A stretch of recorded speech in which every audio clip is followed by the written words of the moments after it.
Okay, let's do a simple product of two polynomials. Let's expand it out piece by piece to make sure we can do it.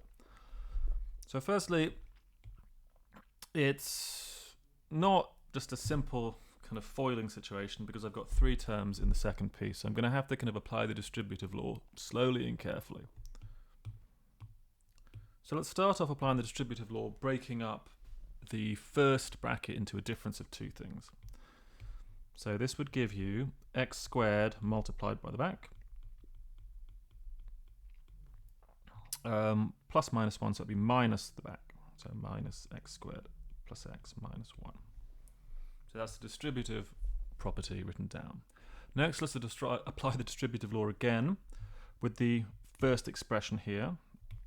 So this is equal to what? This is equal to now x to the 4x squared times x squared plus x squared times x, that's x cubed. So I'm invoking the laws of exponents here. X squared minus 1, so just minus x squared. So that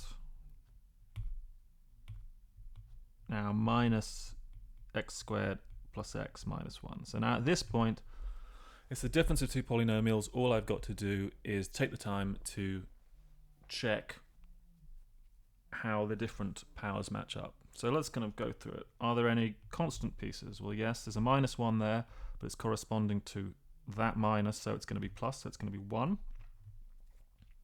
Any linear pieces? Well, yes, there's a linear piece here. Again, it's minus, because of the minus here. Got to be terribly careful, minus x. Any quadratic pieces? Well, yes, there's the minus x squared there and the minus x squared there. Both of those together come to form minus 2x squared. No cubic piece here. I've got a cubic piece here, so this is going to be plus x cubed. Finally, the quartic piece, the degree 4 piece, is this at the back. Okay. Something to notice here is there's kind of a nice thing that I haven't mentioned in the main lecture, but it's nice to notice here. This thing is degree 2, isn't it? And this is degree 2 as well. And what do we get out at the end? We get something which is degree 4. So just something to say about degrees. When you multiply degrees, it's actually really nice. It's nicer than when you add polynomials where things can kind of drop if you get cancellations. So here's kind of a general story it's worth pointing out about degrees, at least. The degree of a product of two polynomials like this is kind of exactly what you'd hope it is. Basically what happens is you end up, the degree is dictated by the top terms. When you multiply those together, what happens when you multiply exponents? You add the exponents, don't you, right? So it'd be 2 plus 2. So in general, the degree of the product is going to be the degree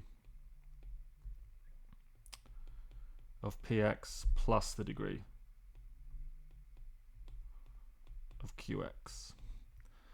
And I should maybe say, assuming these are not just 0,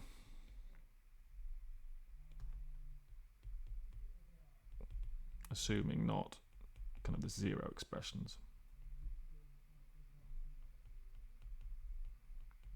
The zero polynomial is just a polynomial where all the coefficients are 0. It doesn't really have a degree, so it doesn't really make sense. Remember, the degree is the biggest power that turns up with a non-zero coefficient. So when you're talking about degrees, everything kind of has to be non-zero.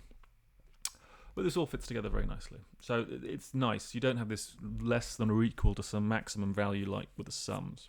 So it's a nice fact to know.